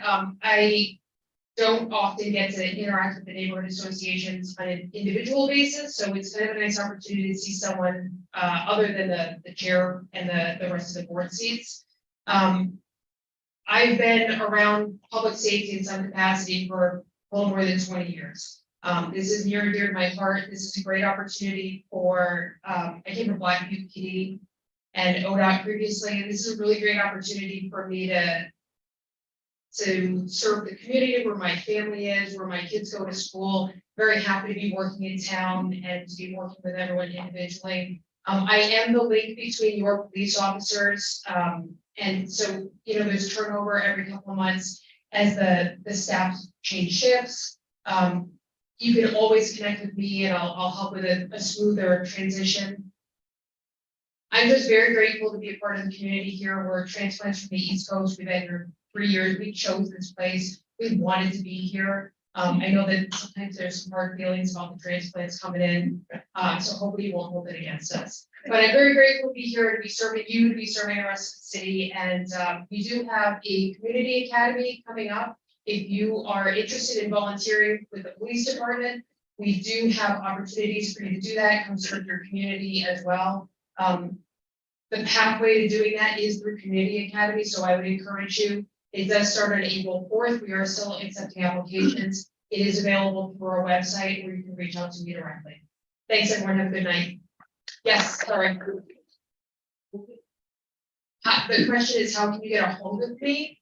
I can leave my contact info with your association, and they're welcome to reach out to me. Michaela Oliver is the city representative, and she knows how to get a hold of me. You can always reach out to the chief's office or whoever the department knows how to route you to me. Thank you.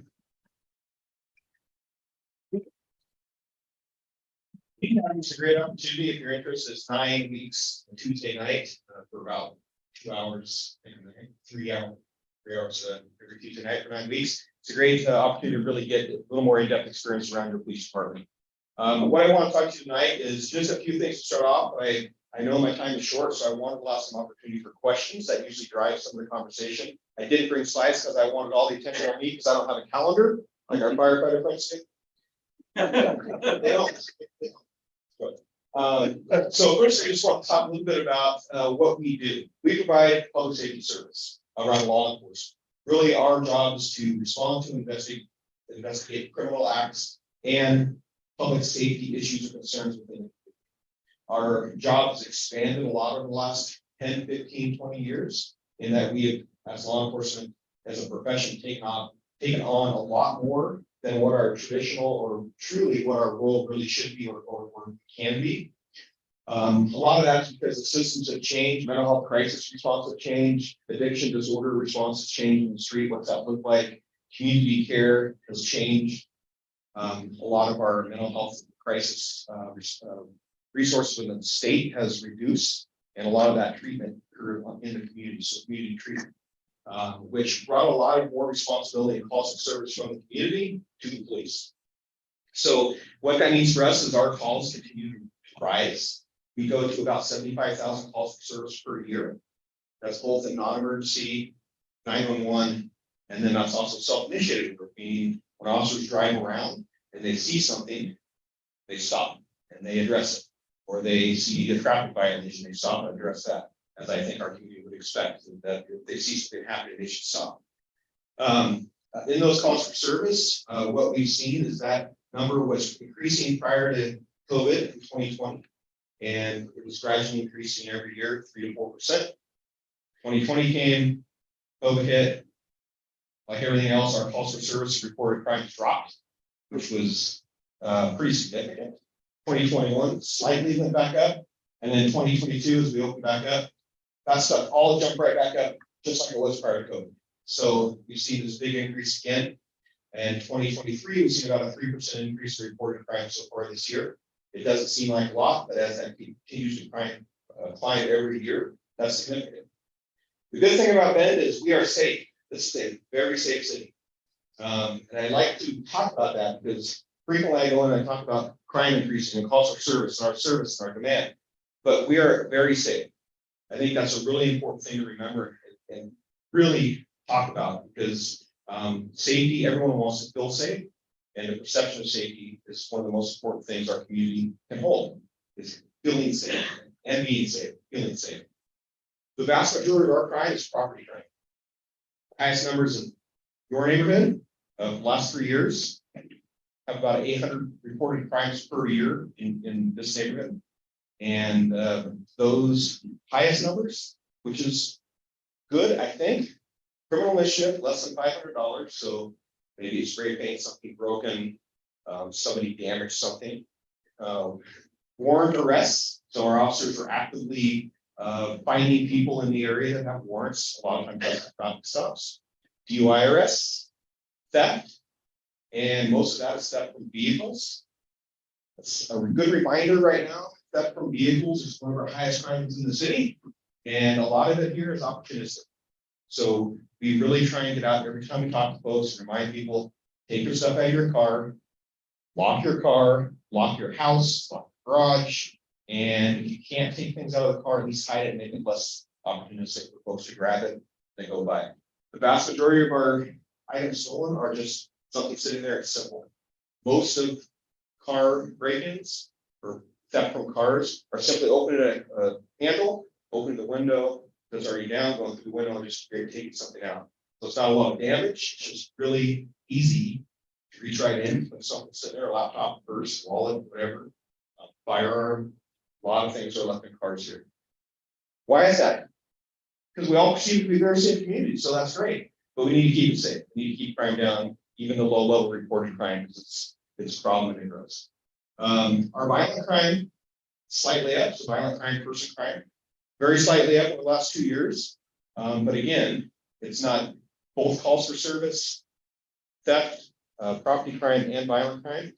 Again, that 3% is much lower than our population growth. So by ratio, because I like to be positive, by ratio, our crime is actually going down. Right. So it's less per 1,000 of residents. How I would frame that. So that's an important piece to really remember is our reported crime per 1,000 is actually dropping. The actual crime numbers are what's rising. Right? What hasn't risen as consistent with the population in the last 5 years, which I think we grew 25 to 28% in the last 5 to 6 years or so in population. Our staffing has not been consistent with that. Much like the fire department, much like every other department in the city, we struggle for the personnel to do the labor, do the work that needs to get done to keep our community safe and to serve our community as a whole as a city. We've grown about 12%. So we have this consistent drop. I heard someone talk about 2,000 more residences. That's what maybe on average 4,500 more people. You look 2 to 3 people per residence. We look at a number of 1 to 2 police officers per 1,000 residents. So right there, we're looking at 8 police officers added just for that small people is what we should be doing as a city. We don't have based on population. So that continues to basically kind of what you were looking at the fire department, this wider gap every year on our service capability versus what we actually have as a pool of people doing the work. Where did my time get? I know I got a little bit shortened or doing. Well, I guess let's look at it this way, open it up for questions and let them, direct. You'll drive that conversation. Let's start with 3 or 4 questions. Depending on the ask.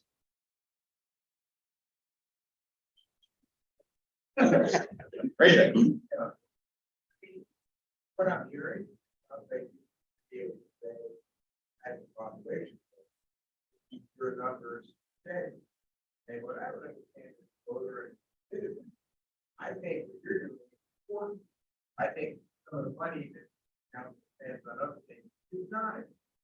And what I'd like to do is find out how I can help you, help me and everyone else. Have you guys maintain the ratios that you have. Because for instance, I prefer tonight, and I did the math a little slowly, but my head exploded. The library is $1,400 per foot. That's $1,400 for 12 inches by 12 inches for the library. So they got all kinds of money to spend. They just don't spend it on things that be better. Yeah, I appreciate that. I think there's. So the question was a little bit about money and where to go, and I think that's the bigger picture. And like what you heard, the money facts don't change between fire and us and general fund, how money is taxed here. So we do have tax implications on money.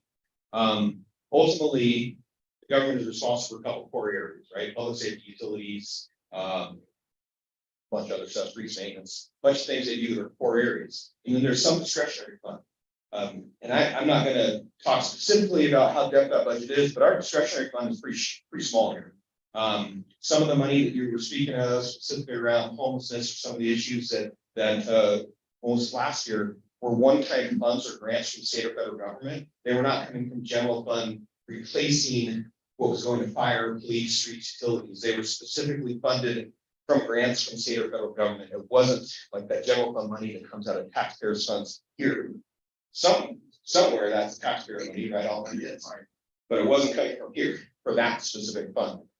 So I can't speak specifically to that, in-depth budget, but there's a lot of opportunities for the community to get involved in input during city council goal sessions, during budget sessions. There's right now we're going through a lot of budget and goal settings with the council. That's what the city council is doing over this last couple months and the next couple months. And there's a lot of opportunities for input. I would encourage you to look on the city's website. That's where that information generally lies, and the city council webpage. But again, for me, the police department's money comes from general fund, and that is not going to non-general fund items. There's often a perception that is, but you really narrow it down to where that money goes. We just have a tight tax system. We just do. We have one of the lowest in the states, so it makes it really challenging.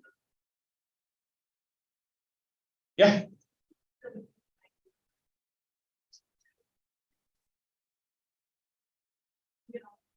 Yeah, 2.5 years.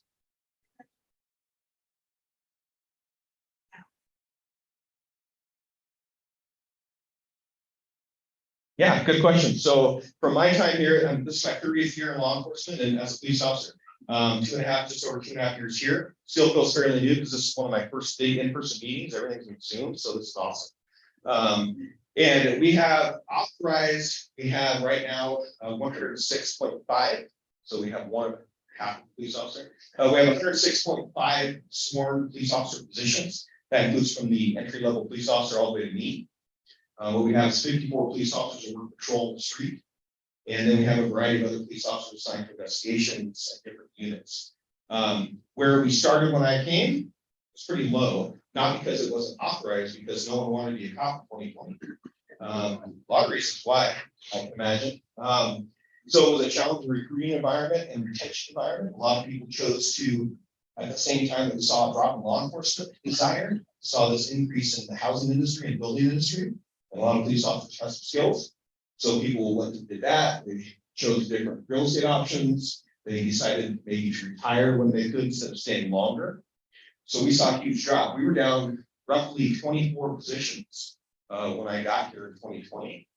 And that has varied up and down over the last 2 years. Right now, we're actually just hired our last position. It's a full staff FTE position, police officers with fully staffed. The problem is fully staffed means for us, and we have all those positions we're paying for, but because we have such a few young agency, meaning young and experienced, a lot of them are still in training. So have a lot of positions out of their training, so we're paying for those FTE positions, but they're not going to go fully provide service because they're still in training. So it's 2020 was a huge impact nationally, locally on law enforcement. It was not a profession people wanted to get into. Recruiting was very challenging, retention was very challenging, but we're starting to see that job market change right now.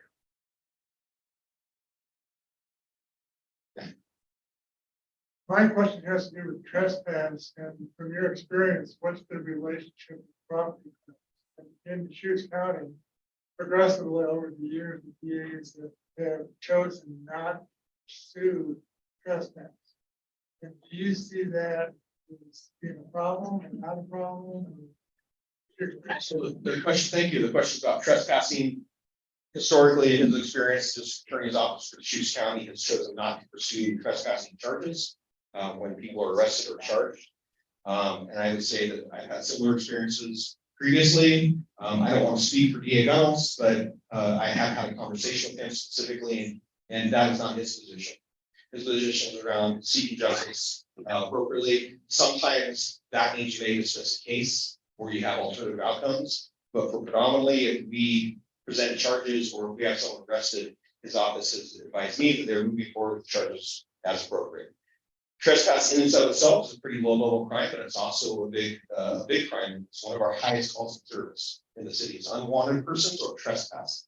So we put a lot of time and effort and energy and more money on our officers responding to those calls. However, a lot of times what we get is people actually aren't interested in being victims in this case or witnesses and moving forward with criminal charges. They just want us to come out and tell someone to leave.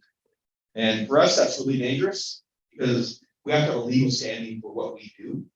And frequently we'll show up and we may not have that legal standing if the person hasn't told us they want to prosecute criminal charges if someone tells us no. So it's precarious for us to respond to those type of calls, and we're evaluating that right now on what's the future look like for us. We have limited staffing, we have calls rising. So we are evaluating the types of calls we go to right now. Should we continue to respond to X, Y, and Z when we have these higher priority calls that we need to get to? And what level should that service be at to meet really our continued demand? Two more questions. Yeah. You're about the lack of prosecutors. How's that situation in the area? If you're, that people will be arrested, have to go through the process, from me downward, assign prosecutor or whatever. Get through the system. So your question is about lack of prosecutors. Maybe I think you might be referring maybe to the lack of defense counsel. Is that court appointed? Okay, yeah. In Portland, there was a statewide. There's a shortage of court appointed defensive public defenders statewide. I'm sure it's been an impact here. I'm not familiar with that specific issue. We haven't had our cases dismissed because of it, but that's a statewide issue and it's challenging the entire state, not just Multnomah County or Portland or here. We're one of the bigger cities and counties, so I'm sure it is a challenge, but it's not something I'm in that deep into. Yeah. Help us not become like Portland.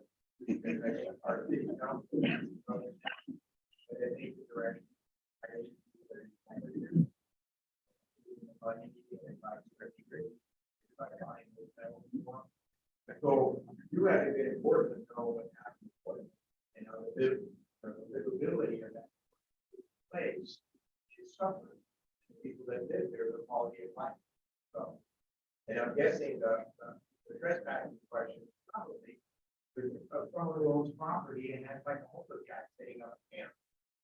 So do you have some sort of strategy in place as our police chief to not allow that to happen?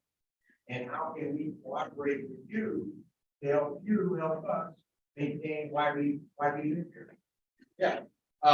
So my job isn't to make us not like Portland. That's not my job. I'm not planning architecture and all that. My job is to ensure that we have our law enforcement professionals respond to criminal acts and investigate bullying and hold people accountable to our standards of what we can and then deliver them to the front door of our Chiefs County jail partners, and then allow the district attorney to do their job and decisions on prosecution. On the other hand of what you're asking, a lot around kind of the idea of, I think we're changing as a country, but also as a state. A lot of the things that we're seeing are responsive to state laws. So when state laws change and there's restrictions around the things that we do, or there's new allowances around specifically, for instance, camping in the right of way, those are state laws and appellate court decisions that we can't change. As law enforcement, we can't change an appellate court decision, and my powers only go so far to the state legislature on whether they'll listen to me, which is not very much. So, you know, I think really the idea around, you know, I don't, that's a hard one to put in a frame. I think we've all seen what's happened in Portland. I was 27.5 years as law enforcement there. I was a commander of downtown Central Portland, Central Precinct, downtown Portland. I saw a big transition. It wasn't pretty. And it drove a lot of businesses and people out. But a lot of the changes we're seeing are truly in law. And, you know, laws get made by legislators, which are chosen by voters. That, I mean, that's really the only answer I can come up with that. I think somebody here had one more. You track all response times like the fire department does? Yeah, we do. So response times, the question is, do we track all response times? Our response times are only for our priority 1s and 2s, which are immediate life endangerment or public safety issues, are just under 5 minutes. And then as they raise in priority, they increase. So our priority 3s are about 13 minutes. Priority 3s are something that may be in progress, but it's not an immediate life safety issue. And then priority 4s and 5s are the cold calls, cold theft.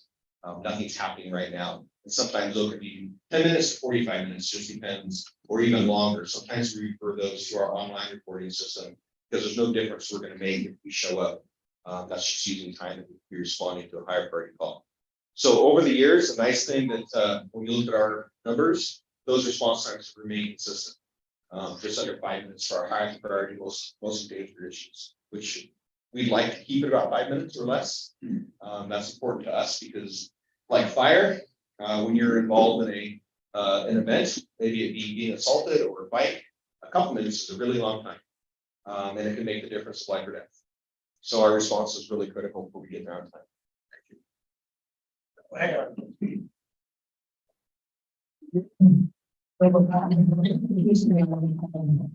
And we can always invite him back to a board meeting by Zoom, so he doesn't have to show up in person if you want. That all depends on you guys.